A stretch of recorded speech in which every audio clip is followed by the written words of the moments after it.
and welcome to Sequel Pitch, a film podcast in which friends battle it out to win the affection of the host by pitching the best sequels to movies that don't already have them. This week I'm joined by the Sergeant Wells of the group, holding on to those wins like he's holding on to his guts. It's Matt Rushton. Fuck, leave me. Fuck off! And with him is a man whose sequels hope to give us the shits. It's Andy Henry. Hello. Yeah. You rib. Thanks for that. Unfortunately, Drew can't be with us this episode because he asked me to knock him out. And after calling me a pussy, I let him sleep. I left him sleeping upstairs with the dog. Wait. No! Oh, it's okay. It's all right. It's okay. Oh, God, Well, you there's had me no then. context to the knockout punch either. Just Drew told me to knock Yeah. him out. Didn't question it. Didn't hear him hesitate. Just bam, straight No, in the nose. just straight away. Don't need to question it. What It's real fine. friends do. Yeah. If you want me to knock you out, it's fine. I'll come all the way Oh, to cheers, where you man. live, That's proper even though love it's right far there. away. This week, as you may have guessed from the title, we are pitching and reviewing the cult classic Dog Soldiers from 2002, directed by Niel Marshall. Now, for those of you with extensive film knowledge, you may know that there was going to be a sequel called Dog Soldiers Fresh Meat, announced in 2004, but it faded away into obscurity. And in a recent interview, Niel Marshall said in the Blu-ray exclusive of Dog Soldiers, I think I can fairly safely say that there's never going to be a sequel now, as the rights to the franchise no longer belong to him. Oh. Until now. That's right. We got the rights to Dog Oh, Soldiers. Fuck And yeah. now we're... It only costs £2. Imagine. Yeah. We just made a... Yeah, We that'd be didn't, sick. Neil. Neil, Now- if you're listening, He we became did a not Patreon just buy it. subscriber and he just gave it to us for free. Oh, yeah. We definitely couldn't afford that. Now, in case you haven't seen the movie, we do a 60-second synopsis. So, here we go. During a routine nighttime training mission in the Scottish Highlands, a small squad of British soldiers, Cooper, Wells, Spoon and Kirkley, expected to rendezvous with a special ops unit, instead find a bloody massacre with a sole survivor, Ryan. The savage attackers, or dog soldiers of the special ops team, return and someone runs into a fucking bit of wood. And the men are rescued by Megan, a zoologist who identifies what hunts them as werewolves. Without transport or communications, the group is forced to retreat to a farmhouse to wait till the full moon disappears at dawn. But then it turns out the family that own the house are the werewolves, including Megan. Oh shit!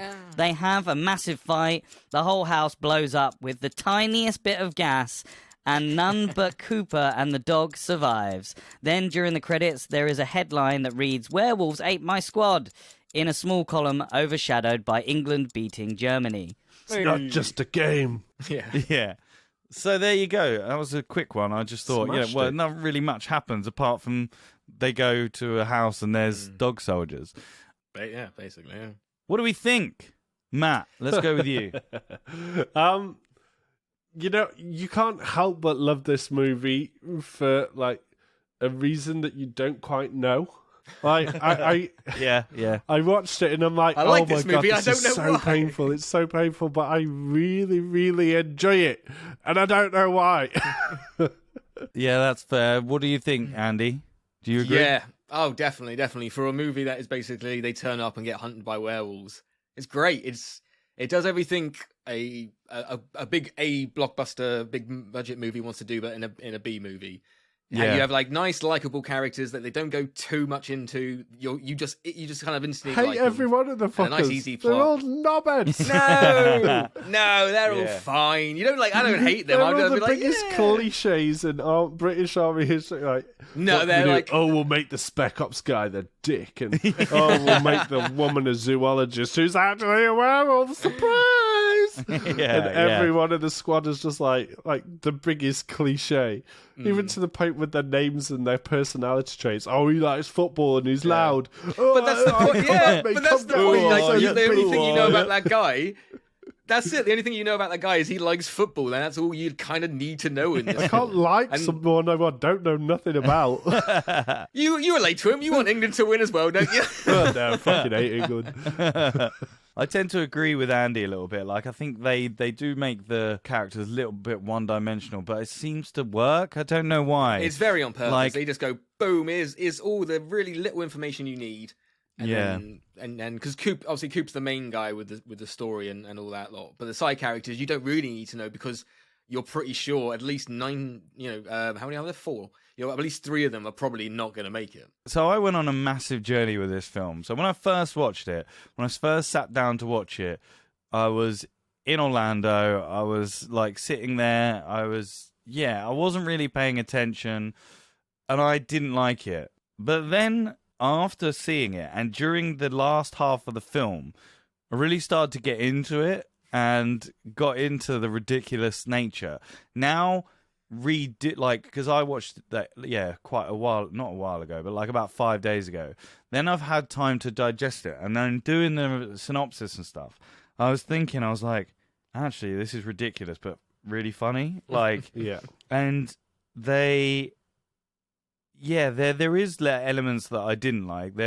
Some of the performances are very like phoned in and feel like it's a rehearsal read, but there are some bits that are really good and funny and stupid. But I think I was thinking it was going to be like a proper serious horror, but then realizing and reading and researching about it, like I actually realized that it's mixing genres a little bit. Like Niel Marshall mixed the genres, and then I understood. I was like, oh, that's why he's like, my guts, put my guts back in. You can fit them. Come on, like all that stuff, and then him running. Like it's all tongue in cheek, and it's still the creature effects are great. They're are terrifying. phenomenal. Like I think this is on that point. It's because it doesn't lean into comedy enough to become farcical, and it doesn't lean into horror enough to become too serious, and it doesn't really lean into action enough to feel like there's like quiet moments, because a lot of times there is no action.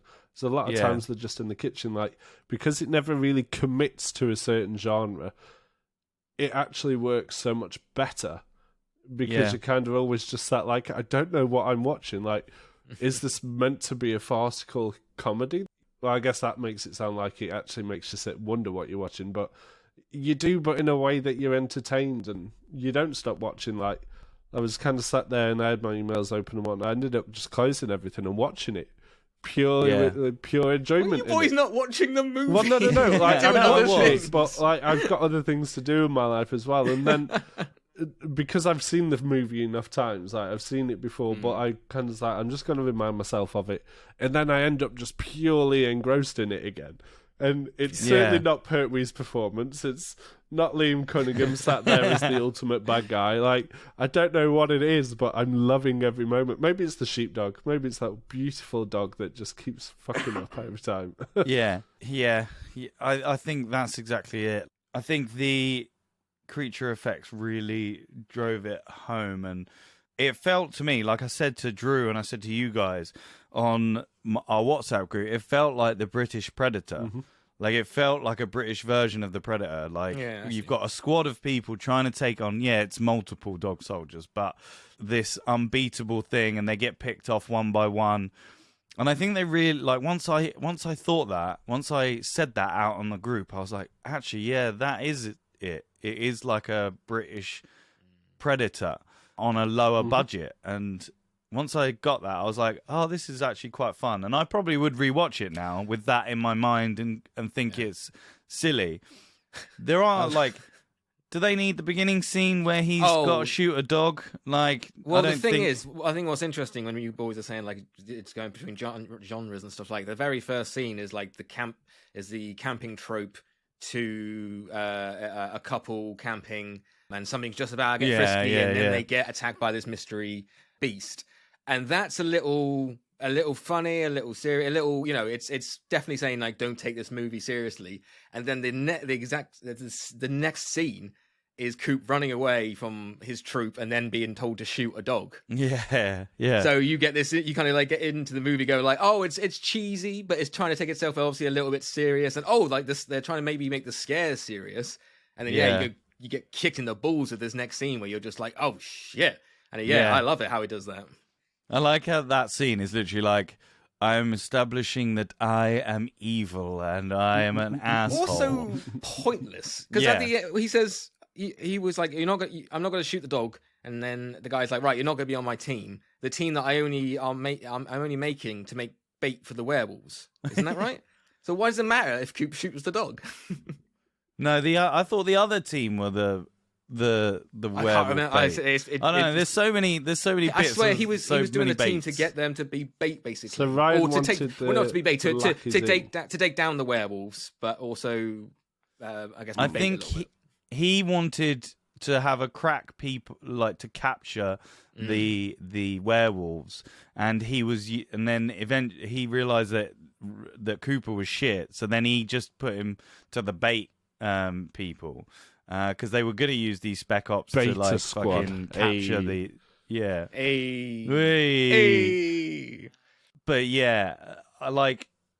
I didn't know if I needed that scene at the beginning. I guess it sets up the fact that he's the evil guy and that they're bait in the next mission. What are your other fun moments in the movie? Like, what do you like? There's some great bits. I mean, the knockout punch is amazing when he's already pissed and his guts are everywhere. So he gets sliced open by werewolves and his guts are everywhere.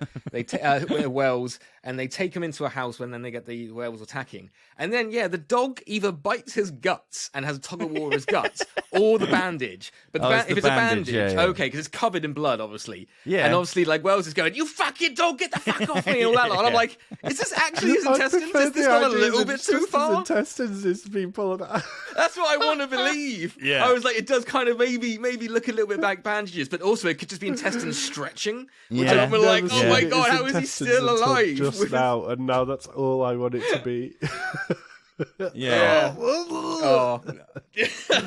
In that punching scene, apparently he actually, in the second punch, I think he actually punches him. Ooh. Like he misjudges the punch and actually punches Sean Pertwee. But Sean Pertwee didn't feel it because he was actually drunk. Like he was actually Was it pissed. actually real booze? Yeah, Fair play. Jesus Christ. I was going to say, that's pretty good, like, drunk acting, because he's just so out there. Yeah. It's like, obviously, when you're drunk, you got no filter, and I'm just like, look, he has no idea what he's saying. He's just, fucking love you, I love you, and he's over there, and he's looking there, and that's quite fun. That's quite funny knowing that he's drunk during that. It didn't feel like a movie script. Do you know what I mean? Like, it felt quite natural, the script. Like, that bit, like, when he's telling him to punch him, and he's just going, I fucking love you, you fucking punch me, you cunt. Yeah. And when he's about to sacrifice himself and light the thing, but then doesn't light it, he's like running around and like he's suffering with his injury, and then he's like falling on the floor a little bit, turning around, then sitting against the thing. Like, it didn't seem very like clear direction. Do you know what I mean? Like, they kind of gave the actors like whatever they wanted to just do, really, which kind of works for me. Like, I'm like, oh, like, yeah, I guess, I can imagine this in a scene like this, probably, or movies like army shooty movies where the director will probably just be like, you know what the scene's about and the motivation you have, and where the scene needs to end. Yeah. Just basically get us there, because it'd be so hard to keep all that emotion and tension and all that lot, and still act and get the lines like right. Just go in there and just defend yourselves against werewolves with unlimited ammo. They counted down. Even though they're like, conserve your 60. Ammo. They fire off at least 30 rounds, and they're like 48. Like, through like one post box, he goes through like 6 mags. Someone's got a secret stash. I love that. Yeah. It's like, conserve your ammo, boys. Yeah. And then he puts his gun in the fucking letterbox. Like, there's a bit where the werewolves put their fingers through the letterbox, and I think it's Spoonie's like boarding up something. Yeah, and then just hits him with a hammer a couple of times. Yeah. That was hilarious. I love that. Yeah. What's your favourite deaths? I think again, this adds to like there's quite a lot of gore in there, and the horror element is definitely amplified at moments. Like when he pulls up the car to the entrance and he can hear the breathing, and then it's just like, That's sick. you're in the back with me, aren't you? And I mean, admittedly, when he's like, fucking let's have it, or whatever he says, and he jumps and like, he could have just gone out the door. But I think that, I did think that as well. I That's was a just pretty like, cool, like a hero death. But then just before it, when he's in the barn, and he finds his squad mate and he's still alive, and he's just sat there lying with the wolf's head with the wolf's claw on his head, and he's just like, attached by a little bit of like out muscle. the throat with like bites his throat out and the blood spray. Like that's the point where I was like, oh god, that was a bit, that was heavy. Yeah. To be fair, I think that's probably my favorite one as well. Like, apart from that, I just kind of, I think if I remember right, just a lot of slash 'em and gash 'em or deaths off screen. Like my favorite death would probably be Spoons, just for the line. I hope I give you shit, stuff you like that. wimp. Yeah. Yeah, like I say, I think I'm trying to think of other deaths, but I think basically it was just. Well, you've got the guy in the car who's like, "Come and have a," like he's like, "Come on, there you go." What's the woman's name? Margaret. Megan. I mean, I guess her death's kind of fun. The fact that she's just turning, is like, just like shot in the head. Yeah. So she's trying to escape the family, this would have been my funniest moment, like when she starts explaining why she decides no longer to try and escape the like. What the fuck is that turn? What a heel turn that is! Like, I really wanted you to save me. You were saving me, and I just changed my mind. I was just like, what? Yeah. What's your motivation for this? Why did you just unlock the door when you've been so on their side? Or were you never on their side? I don't get it. I don't understand your motivations, Megan. Well, yeah, I guess the thing. I think she's trying to leave, but for some reason she can't. Like, I don't know if she actually like physically can't drive away because of the werewolf spell or something. Or just a plot hole. But then I think she's trying to, because she says she didn't want. She wants to leave the family and she doesn't want to be one. I think. So I think that she was genuinely trying to help them until the full moon. Oh, but why did she make them send the car into the barn when she knew they weren't in there and things? That's what I mean. Like, it's like. Oh, that might be to let in the dogs. I think she confused me. Her very honestly, presence. I think her. Yeah. It's so good. You don't know her motivation, Matt. It's so inception. Yeah. What do you think of the end line of? They think of it's all over. Yeah. It is now. Brilliant, man. It made me think of one for the end of my pitch. Great. Completely Don't wrong. spoil it. Waste of time. I think I think even the wolf comes towards him, and then he holds the gun up, and then we have a different static shot. Yeah. We think it's all over. Zoom in. It is now. So it ruins the timing. It ruins everything. But wouldn't change it. Absolutely wouldn't change it. Completely takes you out of the moment. No. Yeah. I don't know if people go in wanting to make B movies, or they just do. Obviously, they go in with a certain budget and just I'll make the best I can. But it's definitely up there in terms of B movies, and not in a disrespectful. Do you know way. what? I'd love to have watched it with all of you, like live. Yeah. That would have been good, like with some beer and stuff. Like I can imagine the reaction of us all when the guy runs into the branch. Oh and my skewers god! himself, Yeah, like, it reminded really me. good. It reminded me of Halloween. Yeah, when the girl, the woman shoots herself. Yeah, so because I was thinking, I was like, okay, to be fair, if you're running away in the woods, you would be kind of obviously most of the time looking forward. But I think for obviously effect, he's turning his whole body. I've never seen a branch stick out at 90 degrees at my chest height before, though. Like I think that's where clearly this is wild woods of Scotland. It just goes through my you're legs. taller than most trees anyway, so. And he must have been going pretty fast to have skewered him all the way through. And it goes like halfway through the branch. Yeah, it's not like it's not like it just went into broke his his chest plate and then he just stopped. Sternum, splits his ribs. He should have looked behind him. He should have looked behind him, and his heart was at the bottom, like the base, the tip of the branch. It's the kind of movie I'd love to watch for the first time as an adult. Like, I will never get the ability to watch this movie for the first time again, and that now makes me a bit sad. Yeah. All right. I think, we've talked about it quite extensively. Let's go round and see what we all thought. Final thoughts, Matt. We've laughed a lot about it. It's a proper gender bender. Gender bender? It's not a gender bender. It's a proper genre bender. Genre. Sorry about that, listeners. But yeah, you just can't help but watch it, and I can't tell you why, but I really enjoyed the movie. So for that reason, I am gonna give it for no reason, non-lighting matches out of 5. Like, why don't those matches light? There's no reason whatsoever. We've not told that they're wet. We're not told anything. He's too scared. Bullshit. That matches, detention. Safety matches aren't impossible to light matches. All right, that's all I'm saying. Yeah, 4 out of 5. Yeah. Okay. Yeah. 4 out of 5. Unless he's breathing really heavily on it by mistake, he's just like. So every time he lights it, he just puts it out. Yeah. Okay, Andy. Yeah, it's one of the best B movies around. It's got the right amount of cheese, the right amount of humor, right amount of horror at the certain times. It's woven together, all nice together. You got the great cheesy lines. There's a character called Spoon, and I don't know if they had it just so at the end when he dies and someone goes, "Where's Spoon?" Someone can turn around and go, "There is no Spoon." It's like there's a couple of lines like that, and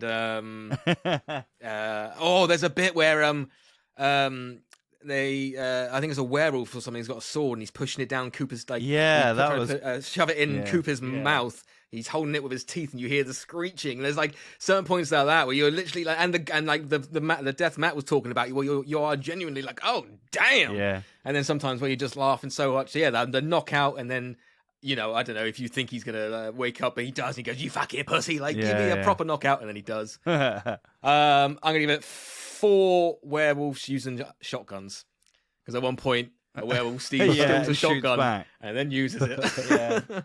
Okay, I went on a journey with this movie, which is what it should do.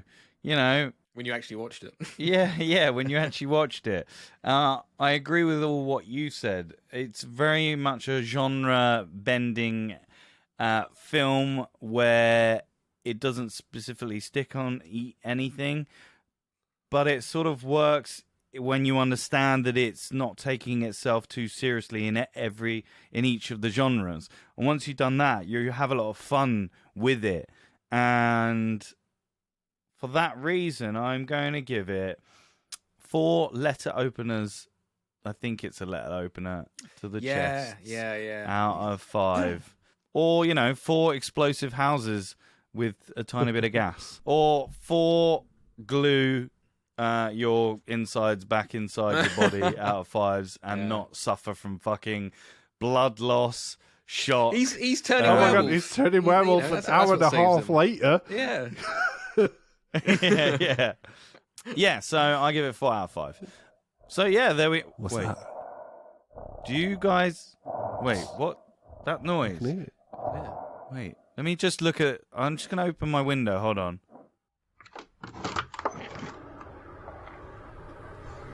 Oh, guys. What's that? It's a full moon.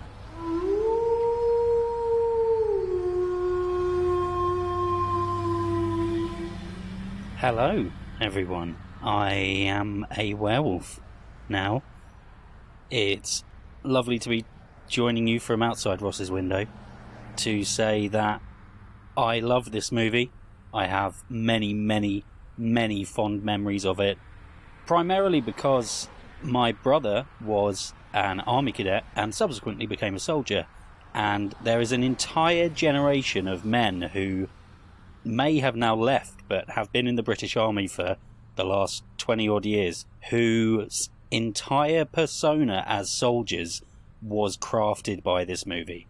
I think it's so funny. I think it's really fun. It's exactly the level of horror that I can actually stomach, and I love the character relationships. I love the banter. I love the creature design. It's everything about this movie just works for me. Standout moment being Sean Pertwee as Sergeant Harry Wells giving his Quint from Jaws speech about Eddie Oswald and the landmine, and being interrupted by a flying fucking cow, which falls into the middle of the campfire. I think it's a great movie. I think that if you've got any interest in horror comedy or werewolves, it's got to be on your list.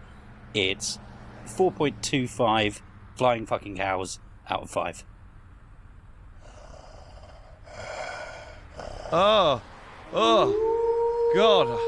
I'm going to shut my window and close my curtains and never look outside again. Please don't look outside again. It looked like there was like something outside that was really hairy but had the face of Drew, and I definitely thought it was Drew because I looked at its penis and it was so small. So I think it was that Drew, has the most but I peachy couldn't be derriere, sure. did it? Did it have the most peachy derriere? Yeah. Anyway, I've Thank closed God. the window now, Oh. so thank you, Drew, for your review. You gave it 4.25, which means, Matt, what does that mean in terms of our? So that puts us on a very, very healthy movie average score of 4.06, an absolute recommendation from the four of us. Puts us level nice. with I Am Legend, just shy of Thor, Love and Thunder, and obviously way under Inception, because nothing's ever going to beat Inception, apparently, because I wasn't allowed to give my score on it. Good. But yes, massive recommendation. Congratulations to everyone involved. Yeah, and I forgot to say, it's one of Drew's favourite films. He loves this movie. I wonder why. Yeah. So Outside, he's like, that's why. Oh my God, he is a dog soldier. Damn. We'll walk soon then. So I think it's time to get your sequels pitched. Yeah. So the rules are normal. If there isn't any rules really when we do this. So I always say the rules are simple. No. It's only when we start losing then we introduce rules. Yeah. No, you can't do that. Yeah, you can't bring that in. No. So you have the floor to win me over. We're going to do the pitches and then you're going to argue to see who will win. It's a head-to-head this time. Dog soldier versus dog soldier, or Pertwee versus dog. Cunningham, just a little dog. Pertwee Just a doesn't little get a human to fight. Gets a sheep. Yeah. So I'm going to go with Andy's first because I know Matthew's a bit off-piste apparently. So I want to say that till last. So Andy, what is your title? My title for you today, one of 4 possible titles. I've got Dog Soldiers 2, Diamond in the Rough. Nice. Yeah, prepare. Dog Soldiers 2, Bon Appetit. Dog Soldiers 2, here boy, come on. It's like, how would that look on a poster? Like, here boy, come on, whistles.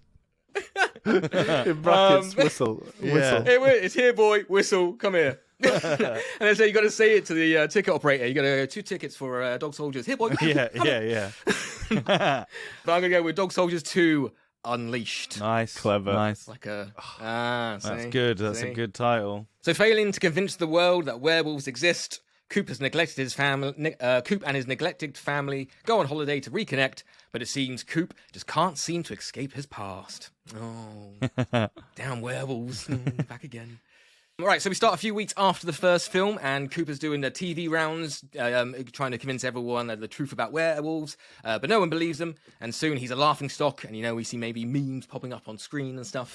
And then over the next 20 years, we have a great montage of Coop becoming a recluse, living off an army, keep your mouth shut payoff, and focuses on nothing but trying to find out clues and the truth and stuff. We meet his wife called Linda, who we have a bit of exposition, and she was his tour manager or interview manager, and that's how they met and fell in love. Mm-hmm. We meet his kids, and they're on their last straw. They're threatening to leave Coop. He doesn't give up this shit and forget about werewolves. So he finally goes, all right, Linda, I'll do it. I'll leave it all behind. And then Linda suggests going to a family Welsh holiday retreat to have a fresh start. The retreat has 5 cottages, so Coop and the audience meets all the new likeable characters and Larry, the person running the retreat. Over a campfire that night, the group share ghost stories, and Coop tells his story, but his PTSD causes him to freak out, and he reveals the story is real, but people think he's still joking, and they talk about other legends like Bigfoot. He reveals that he took a heart from the male alpha wolf from the first film as proof, but still no one believes him. That night, a couple heads down to the lake for some skinny dipping, and then suddenly there's a scream, and we see Coop rush out, and one of the people has a massive wound across their, across their body. Coop, recognizing the wound, starts to panic, but Larry comes out and he's just like, "Oh no, you know what? It looks like an alligator wound. They must be nesting here. Our bad. Sorry about that." But Coop's like, "You know what? I think something's going on here." And suspicion starts to build, right? And then over the next night, there's more deaths, and people start to realize Coop's right and something's going on, and the werewolves are back. Coop walks in to find his cabin has been ransacked, and he realizes someone has been after the wolf heart, but they didn't get it because he hid it well. And this is where Larry then reveals for some reason that he's a werewolf, and he's set up the retreat for werewolves who want to turn their spouses. And then Coop turns to Linda, and she's like, I'm a werewolf. And she tried to steal the wolf heart because she needs it for something that will happen in the third film. That'll come out in the script. There's a fight, but Coop manages to scare all the werewolves away, or they just run away, basically. And he tells the humans that are left, the werewolves will be back tonight, and they must prepare for war. And then Act 3 is big, full, scary fights as lovers try to turn their spouses into werewolves. And if they don't agree, then they kill them. Coop fights and kills his werewolf kids, because I know you love that, Ross.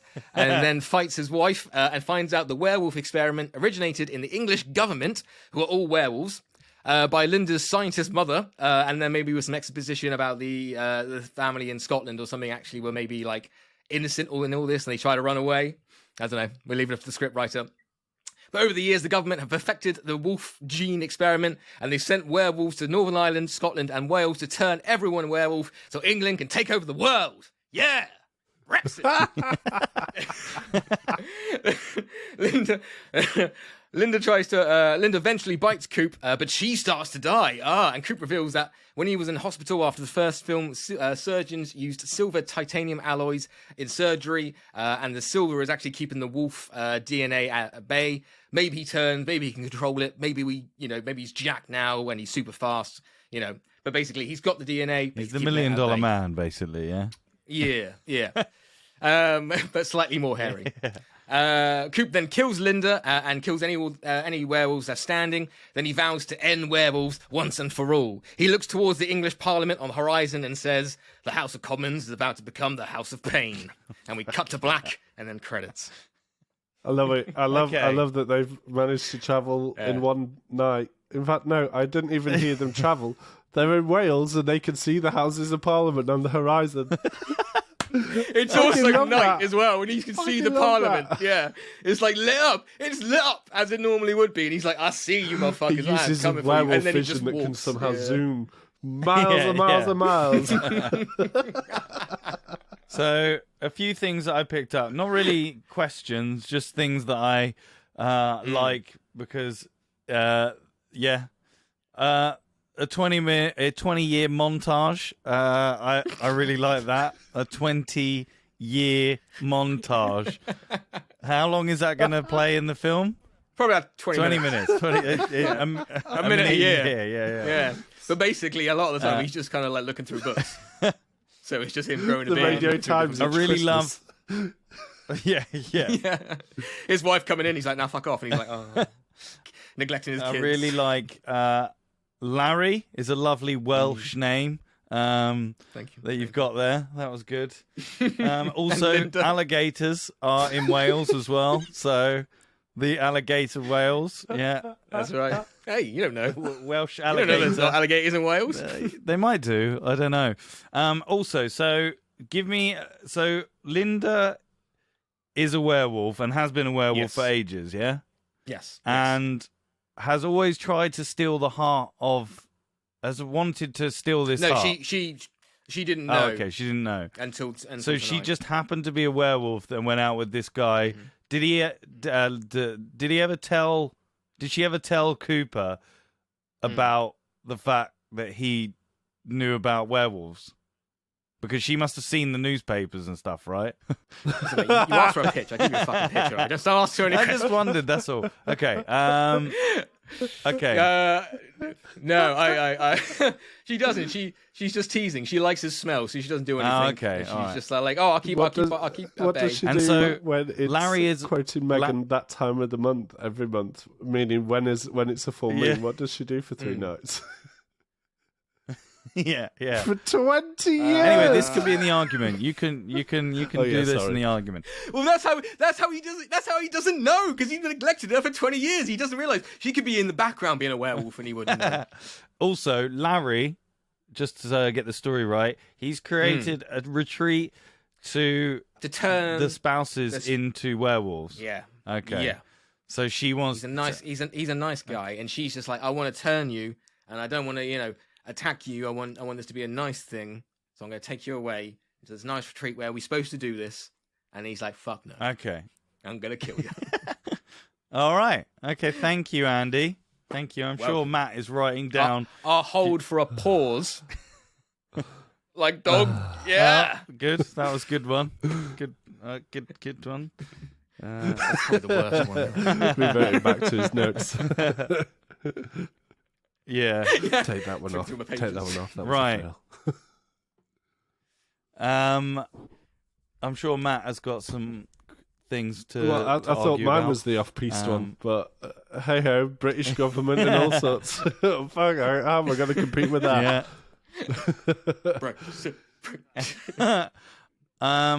Okay, Matt, what's yours? Your little Okay, tagline, if yeah, you- indeed. if So you want. my title is Dog Soldiers, Howling Commandos. Yeah, Britain has fallen under Lycan control, and it will take the intervention of an unlikely company to return safety to the humans. So the movie Nice. opens with news reports from around the world of the Lycan capital, Linden. We see the Lycans rise and their secret, basically like they've been hiding their secret beast form. Then there's more and more of them, so they just reveal themselves. They kill the humans. They take over. Loads of humans volunteer to join the ranks. The military's abolished. Things like that. There's a few pockets of human resistance fighting, but we don't really know much about them. It's despair. Let's say it's been a 20-year Lycan montage in a news report. Then we cue the opening credits. From there, we've got a scene in the woods. You can't see anyone yet, and we hear in like a gruff American voice, "Captain."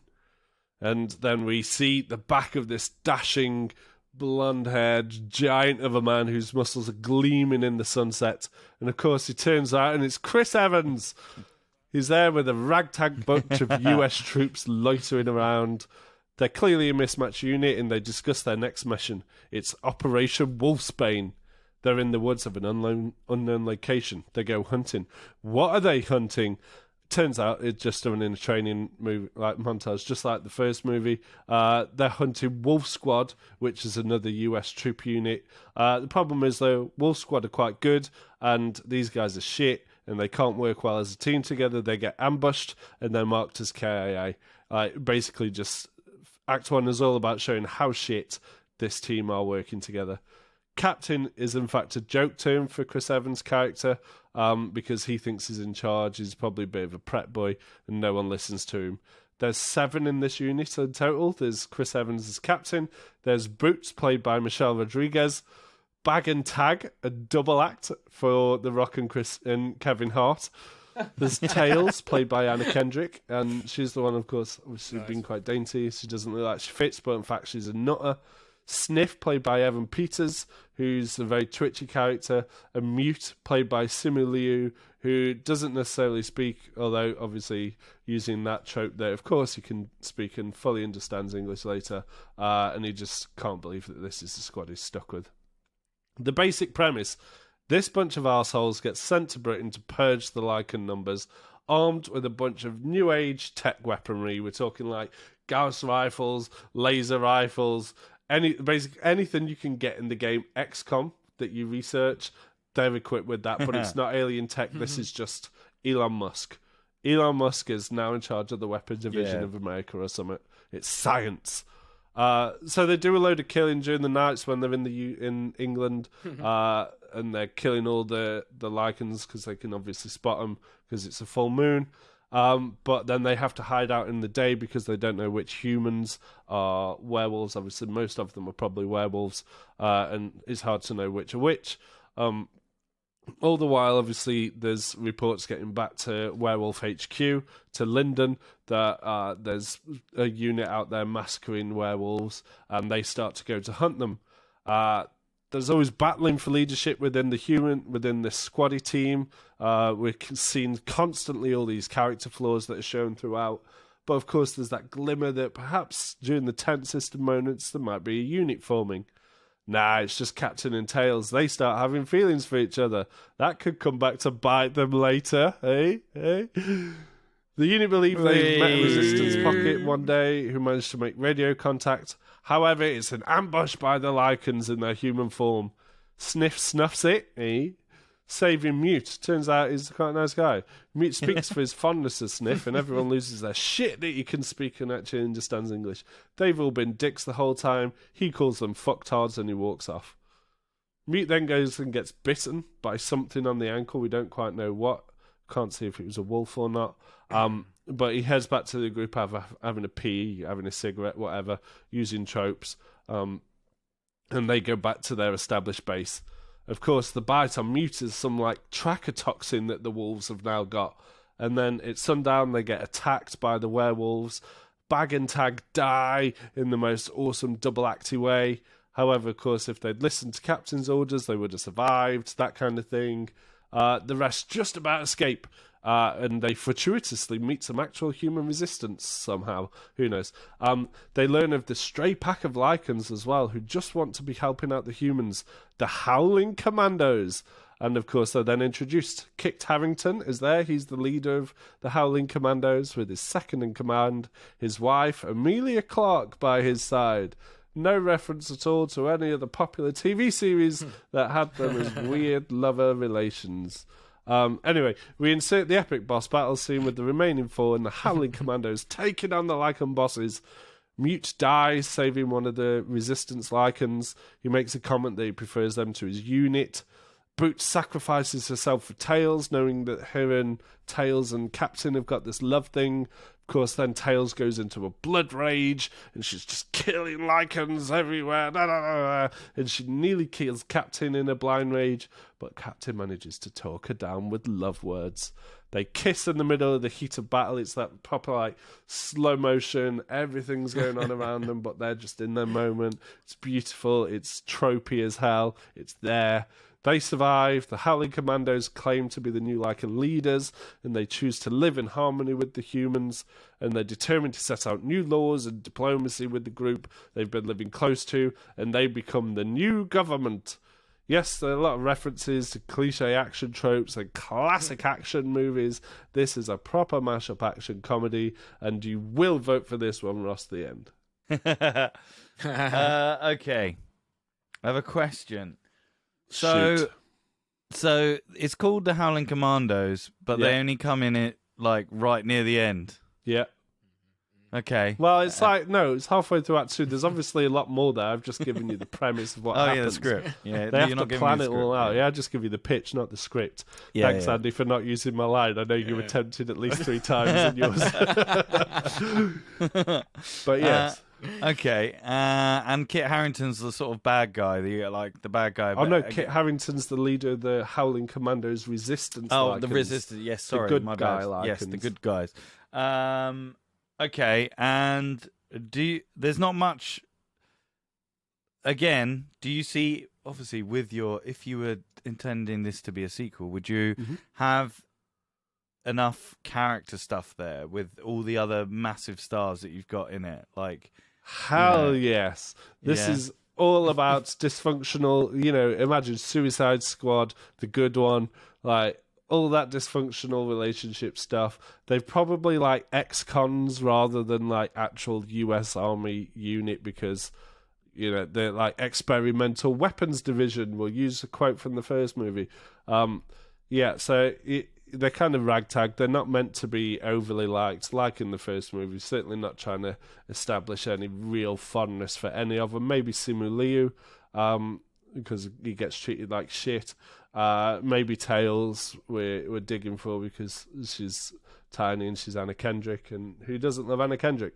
So yeah, there's some, and just to reference the Howling Commandos thing, of course, the joke is that it's Chris Evans, Captain America, and his Howling Commandos bunch of misfits. That's what everyone thinks. They're the Howling Commandos, of course, from Marvel referencing. I'm trying to be really clever with some shit that I've thrown in here. That captain thing can only fall at the beginning if you might need to understand write the that reference. on the poster. Okay, so jump quick to a voice captain, a gruff American voice calls out. We see the back of a dashing giant of a man who's in red, white, and blue with the butt of America.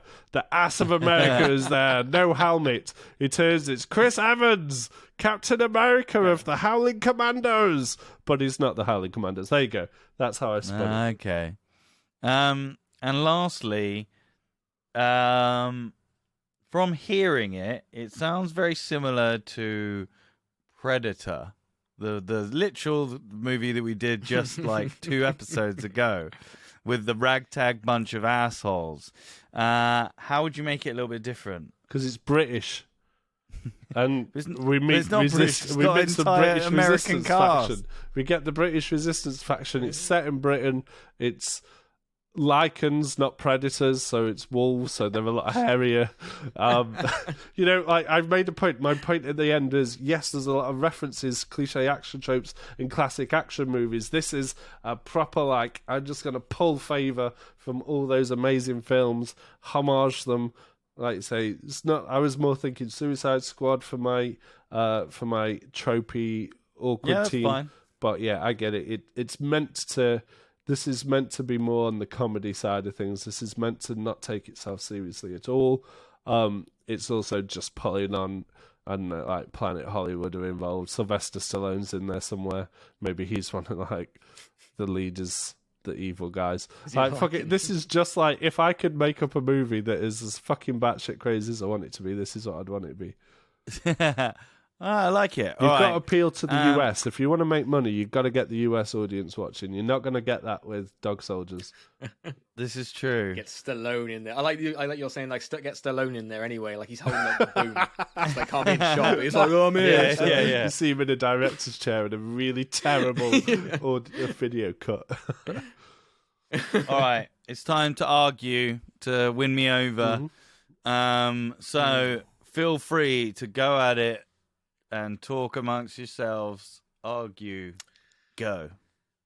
Wow, Ross, I mean, you've picked Matt's apart fairly well already. It's just a cheap Predator knockoff with all American actors. You know, there's no English in there. You know, it's set in England. And unlike mine, Matt's gone purely. His side characters are purely just like celebrities. Their names. You're not going to care about them, but my side characters, like the first one, will just have little glimpses of, I like this guy, and this guy's cool, and stuff like that. He's gone purely for The Rock and Kevin Hart, who I totally love as Bag and Tag. But you got good names. So to be fair, you got good names, but no actual like side character evolution development there. I can't remember any of your side characters. You just said that Coop rallies a bunch of lovers together. Yeah, like, you didn't once drop a name. You didn't drop any idea of who they are. Because they're not that. Yes, doesn't matter. It can be developed in the NPCs, story. they're gonna die. They're all gonna die, basically. So okay. That's what you know. That's what you know. At least mine has Coop as well. Don't Where's need Coop in yours? Why do I need Coop in every? Hang on, of course you hang need on. Coop. Just to make a note of this, Ross Thompson. Andy Henry is kicking off that I haven't used a character from the original movie.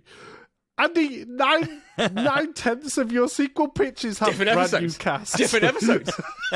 Different episodes. Fuck it. Okay, fair. Yeah, I didn't use Coop. It's different when the shoe's on the other foot. Could be leading the Fucking Resistance Clan. There you go. He stood there with Kit Harington and Amelia Clark as like the awkward third wheel. But like little things that you miss in the first movie, Coop doesn't like women, and then he marries one. You make no reference. I love that she's like, she's a werewolf, but you didn't do that with the intent of he doesn't like the women. That would have been clever. Things like that would have maybe go, you really thought this through. Like, the reason that mine is the better sequel is because the first one doesn't necessarily need a sequel. Where would you get the sequel from? He was pulling at all sorts of crazy shit like the government and science, like as if we hadn't seen that before. If you've seen mine before, you've seen his before. Mine is exciting. Mine's international. Like, mine's going to get that reach and the money. Like, we're here to make money. We're not here to just make a fun film. Yeah, yours is not a B movie. No, with it's your not a fucking B movie. car. Mine's mine's a film of the year. Yours is something that people pick out the bargain bin for £2 and be like, oh, they made a second That's what they did with Dog Soldiers, why? and that's what you need. Matt's is not a sequel because it doesn't tie into the first one mine at absolutely all. ties Regardless in with of the Coop news or anything, report. you've The news just report got ties werewolves. in the first Yours one. is basically a sequel to Twilight. The news report ties in the first one to the second one. Nah, I don't like. Where's all your weapons coming? You say they've got like non-alien tech, Well, no, but it's alien not. tech. It's non-alien weapons. tech because I used there's, XCOM, which is an alien but game. there's I science. was using it as reference. But isn't They've all got the Elon world Musk in America. werewolves? Of course, they've got crazy weapons. Yeah, but aren't everyone? Isn't Only most in people England. werewolves? So who's? Yeah, only in Britain. Only in He England. hasn't gone overseas. All right, and does the world know about Probably. England being full of werewolves? They just don't Yeah, do they anything. put big they put big fences up. Like Joe there's Biden's a big like, "Fuck it." electrified fence that Elon Musk built around Great Britain. I love it. So we've most of the population are werewolves, and we're still somehow building science guns. No. And The now we're science somehow guns going to come from build America. fucking The science gigantic guns come with wolves. them from America. Hence Oh. why they're an American rather than team, actually helping out because or they go in there with advanced try and weaponry. pick up the survivors and then No. just They're bombing not gonna. England. They're not like, gonna "We're kill just giving them guns." survivors. That's very inhumane. They're there to help them restore humanity to England and Britain. Yeah, but they could come They're the along and just be Liberal like, "Well, we'll pick you Democrats. up." They're here to And then restore England could just be humanity full to of England, okay? They're slightly extreme in the way they're doing it. They're definitely woke as hell, Yeah. but they're at least doing something. Not like you, who just basically reminds us all how shit our government is by turning us all into werewolves, because that's how we're going to Yeah. survive the winter with That's our right. thick woolen coats. That's very nice. That's their plan all along. Damn right. Mine is a good sequel because it follows on the stories from the first, regardless of whether like the main character's in it or not. In this episode, it definitely matters. In the other ones, it doesn't. But I carry on the actual story of the actual werewolves. Lycans, you could just be like, is this a Twilight, an Underworld sequel? I don't know what's going on. None of Matt's characters, I can already tell, are going to actually be likable. He's just stunt casted. And where's the Howling Commandos been this whole time? Surviving. They've Where have never they- had why people don't they with take over? advanced weapons before. I've seen Matt's movie loads. It's fine. I'll watch Predator and actually have a better time. I've seen Andy's movie All right. by far preferred the original and thought, why the fuck did they make a sequel?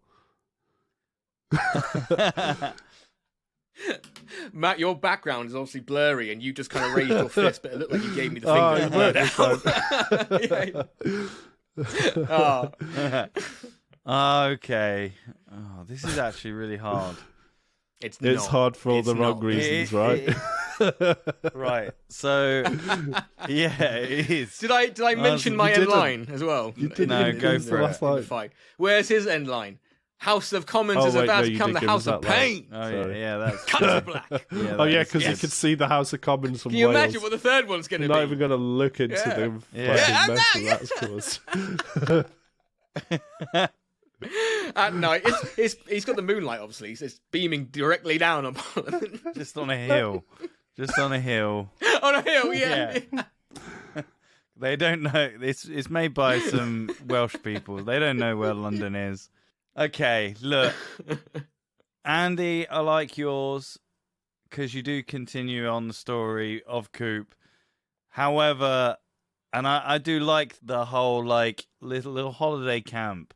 It has got some tropes of like, you know, a horror movie, you know, in a sort of holiday camp and people are dying and stuff. However, your story is a bit confusing. What with like the wife I don't get it. The spinning top in Inception doesn't end, and everyone says it's a masterpiece. And I just don't explain my character as much, and everyone's like, "That's not good." No, no. That's Like really I said, like I really, you're fuck Inception. yeah. 1 out of 5 film. Matt. I like that you continue. You go a different direction with it. You make it a little bit more global. It's not a insular movie in just one area. It's more. You give it more gravitas, I guess. Having none of the original cast, is that going to affect a sequel of the movie? I fucked up there. But you have got some. This is so fucking hard. Okay, I'm sorry to Andy, but it has to be Matt. We're going Because global, baby. unfortunately, you're right. He's pushed all the fucking cast into his movie to make it fucking a success. This is going to cost more than fucking Endgame. Yeah, I literally paid £15 for an adult ticket to view just to see fucking Rock, Kevin Hart, fucking There's like 10 of them, yeah. Kit Harington, Emilia Clarke, fucking Chris Evans, all in a fucking it. movie Simu Lee, together Anna Kendrick. to see how much they butchered an original sequel. If you just had a little of a change of story, Andy, I would have the wolf heart, which will be explained in the third film. Yeah, I know, but there's not this one. You were very close to winning it, but then I was like, oh. I should have said what I said at the end. I knew, as I said, like, what will get you in the cinema. Yeah. I was like, well, obviously the fucking I owe Rock you one. Kevin I Hart owe you one and for all of throwing Matt's yourself under the casting will bus get there. him in there. Yeah, but Andy, you were very, very close to winning as well. Like I liked, I like the ridiculous nature of your one as well. Like it was funny. I actually quite like the idea of the werewolf retreat. Oh as I wrote that. I was like, that's you're actually too quite British Yeah, about yeah. it. You're using Whoa. How long have you been a werewolf? I've been a werewolf for 5 years. How many people have like you an AA killed? meeting. Yeah, they all sit in the Yeah. So, yeah, if you think I made the right decision, please feel free to tweet us, Instagram us, message us, email us. And if you would like to be an honorary pitch pal, then please visit our Patreon. You can subscribe and have your name in lights in my room, not anywhere else. That sounds weird. That sounds creepy. Just, become an honorary pitch pal. And if you like this podcast, That would be it will help us grow. awesome. Hey. That would be. All right. You're really making a dog's dinner of that now. Come on. That was shit. So, yeah, please subscribe, review our show, spread the word of mouth. Say when you're having a coffee at work, go, hey, have you heard about this awesome podcast? And then get someone to download it and listen. That's the only way we can grow. But yeah, thank you so much for joining us. But Matt, we need to know what we're doing next episode. So please enlighten us with what movie we're going to do next. Having been inspired by the Howling Commandos, one of Marvel's OG squads, we have decided we're going to stick with the Marvel franchise, and we're going to go down a slightly different route, a slightly sentimental route in some ways, perhaps, as we pitch sequels next episode to Black Panther, ahead of Wakanda Forever. Nice. That Tough will one. be a nice change of pace, I think. Cool. So please join us next episode for that. And all that is left to say is goodbye. It's goodbye from me. It's goodbye from the runner-up, Andy, with his werewolf summer camp in Wales with alligators. I can see Parliament from our window. Yeah. It's goodbye from Andy. Bye. And it's goodbye from this week's winner, his bloated celebrity cast movie, Dog Soldiers. Say goodbye, Matthew. Oh, winner. Goodbye. So, yeah, see you later. Bye. Bye.